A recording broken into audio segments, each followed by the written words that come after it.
Welcome to Applied Social Policy. I am Dr. Jason White. Last week we discussed Bartik and Patashnik's step 1 of the eightfold path to more effective problem solving, which was define the problem. This week we will be taking a look at step 2, assemble some evidence, and step 3, construct the alternatives. Step 2, assemble some evidence. Bartik discusses that all of our time invested in policy analysis is thinking and gathering data. Thinking is very important in all stages. Sometimes there is a tendency to just do and follow your plan, which can lead to serious errors or oversights. Gathering data really refers to research methodologies, which include reading documents, visiting the library, reading research and statistics, gathering personal stories, meeting with other knowledgeable folks in the field, etc. Data are facts or representation of facts. Likewise, information is what is derived from data. It is data that has meaning. Evidence is the information derived from data that has an effect on the beliefs of others regarding problem conclusion. There are 3 main purposes to assembling some evidence. The first is to formally define and assess the total evolution of the problem. The next reason is to understand the concrete terms of the problem or policy. What is it about the problem or policy that can or cannot be changed? And the last reason is to really understand what is out there for policies that did or did not work and who was involved in the development of those policies. We may want to contact those involved. As a bad example, when I worked for the state, I was charged with setting up the medical marijuana identification card system. My research showed that Maine did not have a card system under the previous medical marijuana laws. There was a need, and it was directed by the legislature. The concrete terms were that an identification card was required. I contacted several states that implemented the ID card portion of the law successfully and assembled their ideas, did comparisons, and presented my findings to my boss. Based on my research, the states set up and managed the ID cards by issuing them themselves. Later, after leaving the state shifted that responsibility to providers. During my research, I never uncovered who was responsible for issuing the cards, other than that states normally did it themselves. This is an example of how the policy evolved, or could have evolved, both during my tenure and after.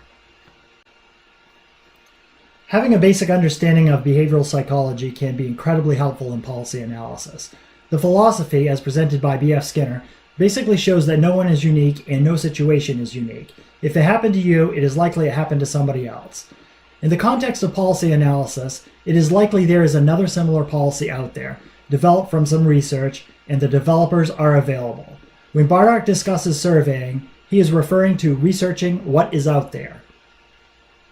I cannot stress enough the importance of collaboration. Some of the most dangerous people leading organizations are those that fail to collaborate with others. Why not collect information from all the great minds that are out there? Most of my best ideas, in my opinion, presented at work are shot down by the group I lead. As a leader, wouldn't you want to collect the best ideas, make a decision, and receive credit for it? As a side note, leaders generally give somebody else credit for their ideas.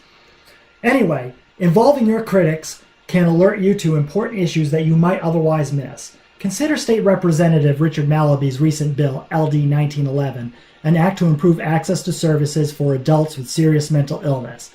It sounds good at first. However, the crux of the bill was that it forced case management providers and organizations to admit clients into services except when caseloads were legally over the maximum limit, which is 40. Additionally, if providers refused for any other reason, the state would then have the authority to coordinate an administrative hearing between the client and provider, making the provider liable for all fees, including attorney fees. The bill did not say anything about clinical capacity, nor were any clinical providers consulted on the development of the bill. Can you imagine the psychological damage that could be done when a case manager or organization is forced to take a referral that they cannot clinically treat? Thankfully, I was assured after taking up a cause against the bill that it would not pass. Step 3, construct the alternatives. When I was active duty Army, learning the military decision-making process, also known as MDMP, one of the requirements was to have alternatives and backup plans when briefing the combat commander. It is important to have alternatives and backup plans for scenarios that may be probable while presenting your best plan first. As an executive director, I always hate when somebody brings a problem to me without solutions or several solutions. I always say, if I need to think up the solution, not only is it possible that you may not like it, my solution will be the one that we go with because I invested the time in it. Alternatives should be available to address every possible facet of the larger issue, should be relative to the social climate and other probable events. Alternatives can be broken down into smaller alternatives or interrelated phases. Additionally, by constructing the alternatives, you may gain more insight into the problem. Generic and cookie-cutter alternatives almost never work, though they can be informative during Step 2, assemble some evidence. Alternatives really should be exclusive to the issue being looked at.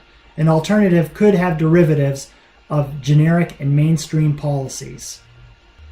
To summarize, for Step 2, assemble some evidence, conduct research exclusive to the issue under question. Include stakeholders in your research.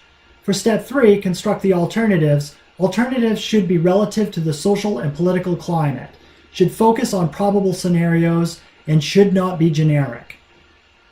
That concludes this presentation. If you have any questions or comments, please feel free to contact me. Thank you.